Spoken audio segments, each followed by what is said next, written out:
All here, if you like snow, it's picturesque. If you like more snow, you'll love Harvey.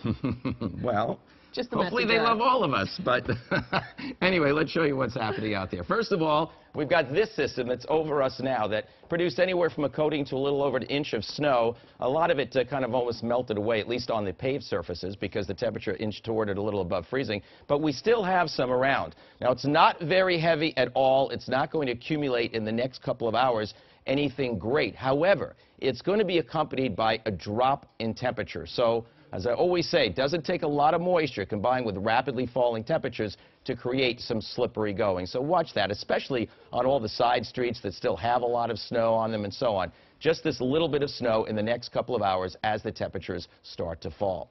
All right, more that I want to share with you right now, and that is the following. This is what is going to happen later on tonight and early tomorrow morning as the storm that is trying to affect us now, and still is, blows up in the Gulf of Maine. So it's the areas closest to the storm that could pick up as much as 2 to 4 inches late tonight into Saturday morning. Cape Ann would be included in that, and Cape Cod, especially the outer Cape, might be included. Right here in Boston, a little bit of a trickier call, but there is the potential for an inch or two of snow late tonight and first thing tomorrow. Prior to that, all of us could get just that coating that's going on there now over the next couple of hours to maybe an inch in some areas. That's from the current system that's affecting us. Slight visibility restriction in Boston, not much because the flaking is extremely light, but it has dropped back to 32 degrees now and the wind is around to the northwest, and that wind is really going to freshen in the next number of hours and be very strong late tonight and tomorrow.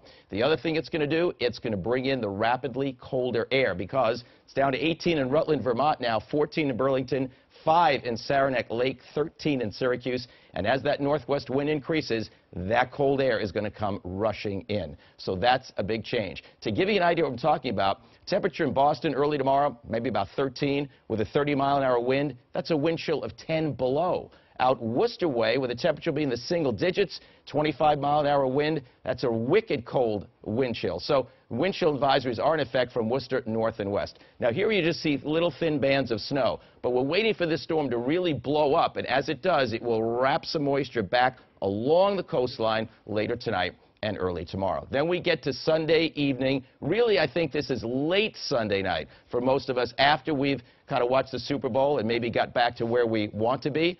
Again, the timing will be critical, but Monday night, looks like the heaviest would be roughly from the Mass Pike south. That's where there's a winter storm warning in effect. North would be somewhat less. It all happens as this storm passes south of us with very cold air in place, and that's the recipe for some significant snow. Very preliminary. I would say the chance is pretty good of greater than 6 inches of snow south of the Pike and perhaps somewhat less than 6 north of the Pike. But obviously, those numbers could change and the area could change some as time goes on.